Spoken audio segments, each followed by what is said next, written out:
this is Rob, and we are covering the story where Galactus and actually just becomes ridiculously powerful. So, what this does is this takes place after the events of Age of Ultron. Now, for those of you guys who never saw our coverage of the original Age of Ultron story, it was basically a bunch of time hijinks. And while the main story itself doesn't really have anything to do with Galactus, what does happen is that at the end, Wolverine basically breaks time. And what ends up happening is that it sends a cascading effect throughout the multiverse, and as part of this, Galactus is transported to the Ultimate Universe. Now, what this does is this picks up right like maybe a few minutes before that happens.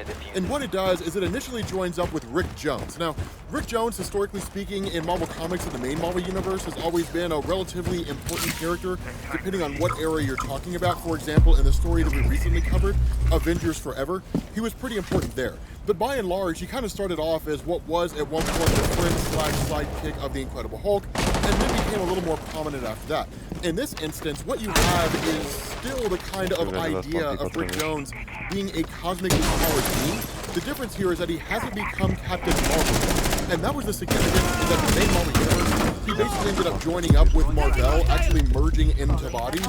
And so much in the same way that Bruce Banner turned into the Incredible Hulk and vice versa, Marvel would turn into Rick Jones and vice versa. And the Ultimate Universe is a little bit different. The reality is that he is still pretty much a cosmic being, but he was chosen by the Watchers. Now the Watchers in the Ultimate Universe are quite literally just like poles, like metal poles. I'm not referring to like Polish people, that'd be a